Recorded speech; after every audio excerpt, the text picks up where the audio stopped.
Selamat siang para sahabat sehat. Kita berjumpa kembali untuk melengkapi apa yang saya janjikan di 2 tayangan yang lalu, yaitu masih dalam rangka serial mengenai infertilitas. Jadi, infertilitas bagian yang pertama sudah kita bahas mengenai sisi istri. Yang bagian kedua sudah kita bahas mengenai sisi suami. Kali ini bagian yang ketiga kita akan menyambung masalah langkah-langkah apa saja yang harus ditempuh untuk setiap pasangan yang mengikuti promil atau program kehamilan. Para sahabat sehat, tentunya ini di channel yang sama, Puas Channel, Edukasi Kesehatan Wanita Menuju Hidup yang Berkualitas.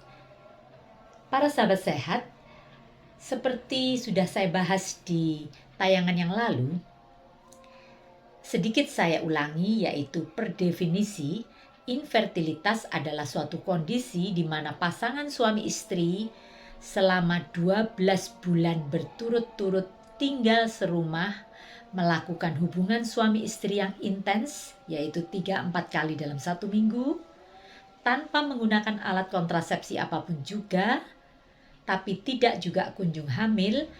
Itulah yang bisa dikategorikan dalam kasus infertil.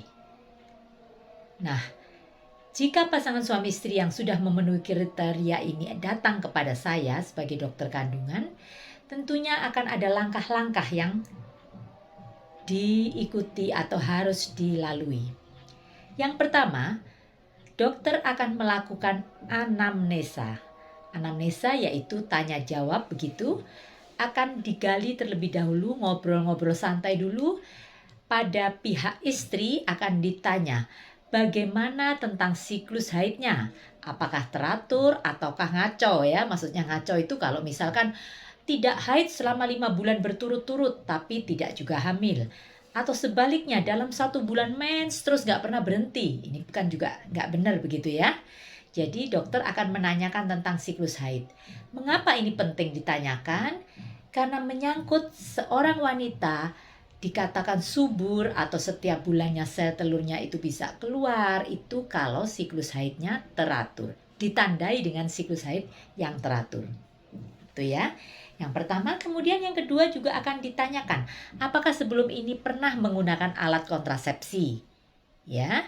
Kalau misalkan pasangan baru menikah, oh tidak pernah dokter, memang kami ingin hamil. Beda jawabannya jika, oh ya dokter, 3 tahun pertama waktu itu kami memang ingin menunda dulu. Jadi kami pakai KB suntik. Dan baru setahun ini kami lepas KB. Itu beda lagi ya maknanya. Kemudian dokter juga akan menanyakan kalau haid itu nyeri atau tidak. Kemudian menanyakan lagi pernah menderita sakit apa. Kemudian juga akan ditanyakan tentang perubahan berat badan. Maksud saya, misalkan sang istri ini pada saat menikah berat badannya 50 kilo, saat datang untuk promil berat badannya sudah 70 kilo. Waduh, kok nambahnya banyak banget ya, 20 kilo. Nah, itu pun tentu dokter akan menggali. Karena ini ada kaitannya antara obesitas dengan tingkat kesuburan.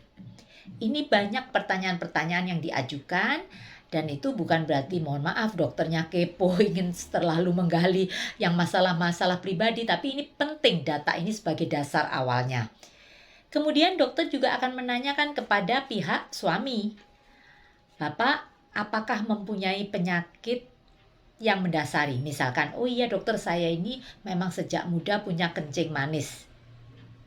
Atau saya pada waktu kecil dulu pernah main sepak bola, ditendang bola sehingga dilakukan operasi. Waduh, dokter berpikir beda lagi ya, mungkin saja ada masalah pada testisnya seperti itu. Atau suami ini juga akan ditanya, permisi Bapak apakah merokok atau tidak? Nah ini kok lagi-lagi rokok lagi ya biang keroknya ya. Memang betul sekali, rokok tetap ada kaitannya dengan kegesitan daripada sperma seperti saya bahas dalam infertilitas bagian yang kedua. Itu sudah jelas saya jelaskan bahwa merokok, minum minuman beralkohol itu mempengaruhi motilitas daripada sperma. Kemudian Dokter juga akan menanyakan, mohon maaf Bapak Ibu, untuk frekuensi berhubungan suami istri. Kalau misalkan saja dijawab, suami saya ini kan kerjanya di Surabaya dokter, pulangnya seminggu sekali, itu pun udah capek. Jadi mungkin kami akan berhubungan suami istri bisa-bisa 2 minggu sekali. Ya beda sekali maknanya karena sudah saya jelaskan yang dimaksud dengan hubungan suami istri yang intens adalah 3-4 kali dalam 1 minggu. Ini pun ada alasannya. Berapa umur sel telur bisa dibuai? Berapa lama sperma bisa bertahan untuk membuai? Nah, jadi banyak pertanyaan tadi itu termasuk di dalam kategori yang pertama yaitu anamnesa. Tanya jawab antara dokter dengan pasien. Kalau dirasa sudah cukup dari data-data ini, maka dokter akan melanjutkan dengan pemeriksaan. Pemeriksaan itu bisa dibagi dalam 3 macam. Yang pertama adalah pemeriksaan fisik, yang kedua adalah pemeriksaan laboratoris atau penunjang, kemudian juga bisa pemeriksaan USG. Nah, pemeriksaan fisik bisa dengan perabaan, bisa dengan inspeksi ya, melihat, kemudian meraba ya, inspeksi, palpasi begitu. Kemudian juga didukung dengan dilakukan pemeriksaan USG tadi, misalkan ditemukan adanya kista coklat atau kista endometriosis dengan diameter katakanlah 6 cm. Tentu beda maknanya dengan tidak ditemukan apa-apa. Atau dilihat rahimnya ada miom atau ada adenomiosis, semacam tumor jinak, itu pun beda maknanya. Nah, pada suami juga dokter akan berkolaborasi ya, dokter kandungan dengan dokter andrologi untuk melihat secara fisik adakah varikokel, semacam varises di buah sakar seperti saya jelaskan di part kedua yang lalu. Kemudian juga perlu pendukung pemeriksaan penunjang, analisa sperma. Nah, ini mohon maaf sering kali pasangan suami tidak bersedia untuk dilakukan pemeriksaan sperma. Nah, ini agak repot jadinya. Saya selalu katakan, keinginan untuk punya anak ini kan kemauan berdua. Nggak bisa cuman salah satu. Walaupun istrinya udah dinyatakan normal semua, kalau kita tidak yakin mengenai kondisi sperma suami bagaimana, tentunya sulit akan ketemu antara sel telur yang baik dengan sperma yang baik. Nah, kalau sudah ada data semua, katakanlah nih ada masalah, spermanya pun ada masalah. Sekali lagi kolaborasi antara dokter kandungan mengkonsulkan kepada dokter andrologi. Karena ada saran dilakukan pemeriksaan lanjutan, katakanlah pada pihak perempuan dilakukan HSG ya, katakanlah ya, pemeriksaan untuk mengetahui paten atau buntu tidaknya saluran telur.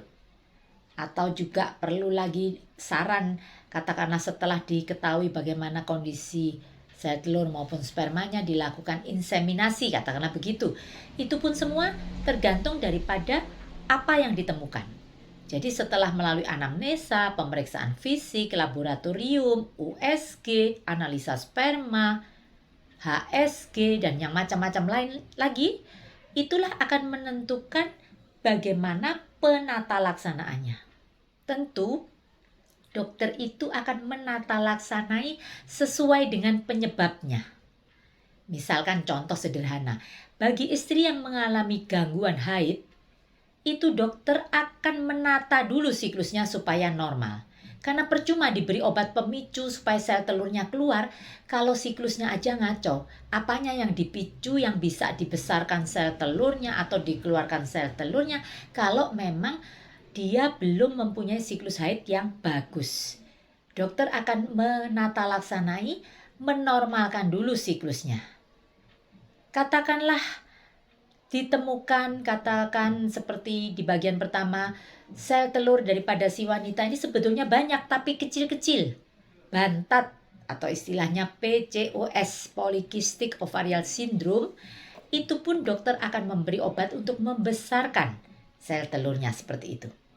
Nah, kalau pada pria juga sama. Kalau memang ada kelainan pada spermanya atau mungkin ada varikokel yang memerlukan tindakan, dengan berkolaborasi bersama dokter andrologi tadi, bisa hanya diberi obat saja, bisa juga sampai dengan tindakan operasi, misalkan untuk memperbaiki varikokelnya.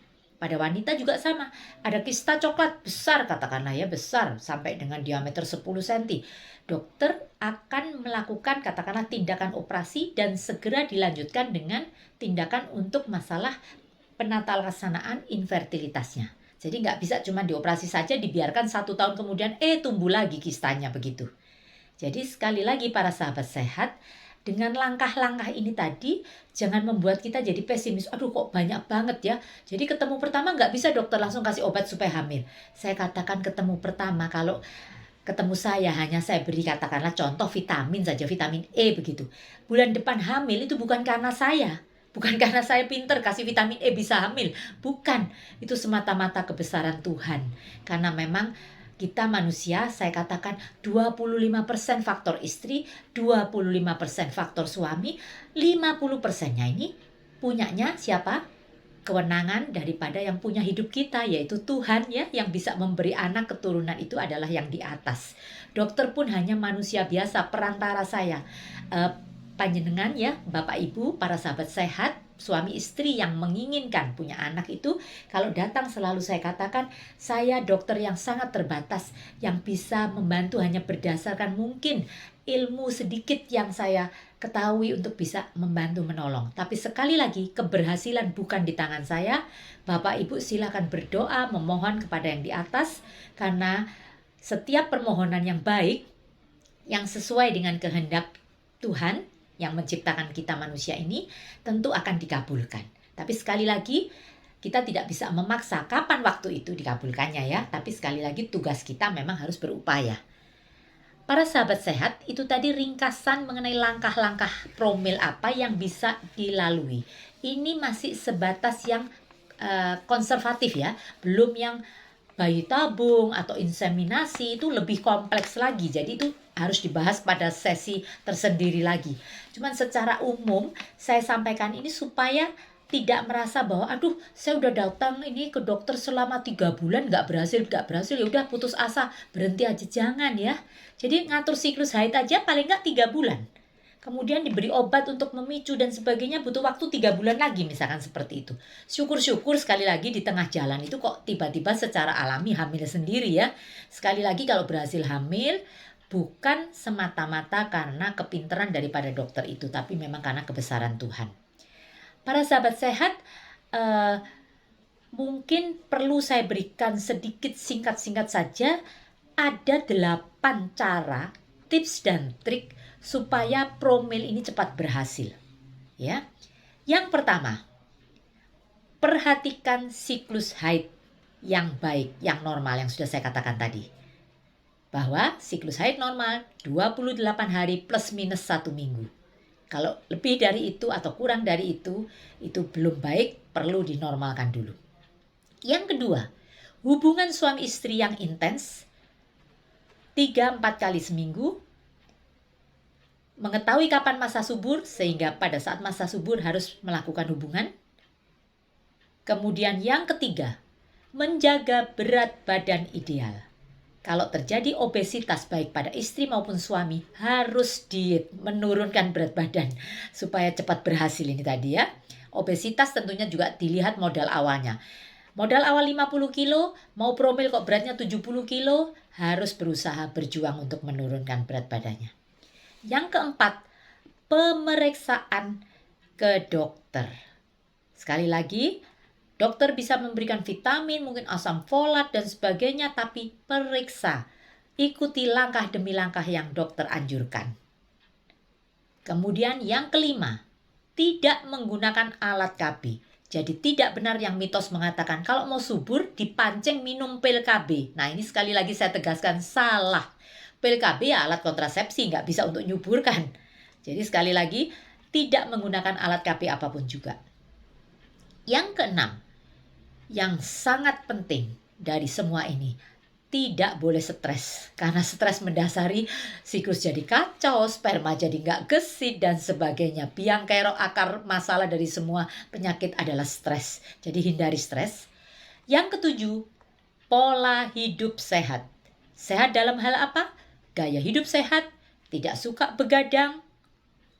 Ya, jadi saya katakan sekali lagi, gaya hidup sehat, termasuk safe sex, jadi tidak boleh nih unsafe sex. Kemudian pola makan yang sehat, gizi seimbang, kemudian tidak merokok, tidak minum minuman keras, alkohol, narkoba, dan sebagainya. Itu semua merupakan pola hidup sehat. Dan yang tidak kalah pentingnya yang kedelapan adalah hindari penyakit sistemik dengan cara berkonsultasi dengan dokter penyakit dalam. Itu juga perlu, misalkan memang sudah punya dasar, punya kencing manis atau hipertensi atau yang lain-lain. Jadi sekali lagi 8 poin ini merupakan tips dan trik yang bisa mempercepat promil berhasil.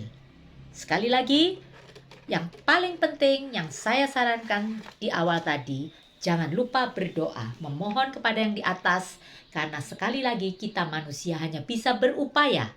Berhasil tidaknya tetap tergantung yang di atas. Yang penting tetap semangat, kita harus berusaha. Tentunya akan berhasil baik apabila diizinkan oleh Tuhan Yang Maha Esa.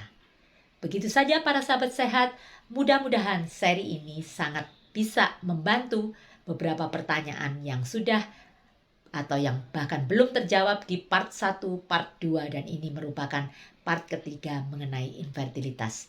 Terima kasih, salam sehat.